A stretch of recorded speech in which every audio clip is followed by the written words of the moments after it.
One day, a man was walking along a village path when he all of a sudden heard the dog's whining, whimpering, and moaning sound. The man initially became curious to find out as to why the dog was moaning, but then discouraged himself that this is not my business, so he kept walking his path.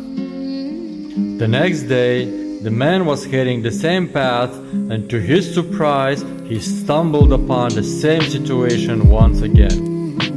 He looked in that direction and saw a picture. There, at the away, was an elderly couple swinging on the swing, and close to them was a lame and whining dog. Finally, the man got fed up and said to himself, "I'm gonna find out what's going on." He went down to the village house and addressed the elderly couple. "I'm sorry for the interruption, but can you tell me what's wrong with your dog? Why is he laying there moaning and whimpering?" "Well," replied the old woman, "the protruding nail from the porch is hurting him." "What?" The man was outraged and shocked by the answer. "Why on earth you do nothing to help him to get off of that nail?" Now the old man turned to the man and said, "You see, dear guest, that's because the pain is hurting just enough to moan, complain, but not enough to get himself up and do something about it.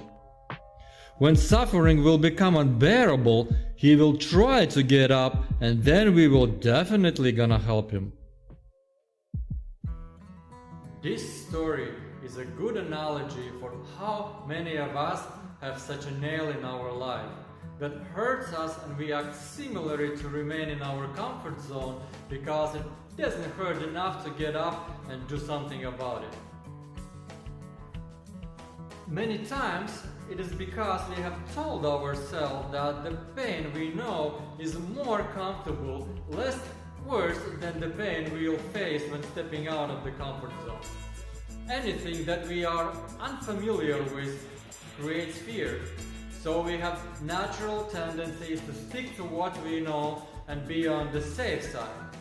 The problem with this approach is that this sort of mild and tolerable pain over a long period of time is always worth than having a little bit higher pain for a quick period but dealing with the situation in the long term. But good for us, there are two ways we make changes in our life.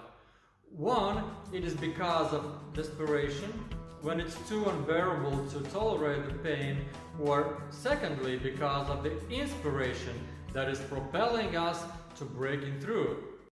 So let's do not wait until it's bad enough to make changes. Let's motivate ourselves to step out of the comfort zone because of inspiration. Tap into the seeds of greatness and highest potential within ourselves.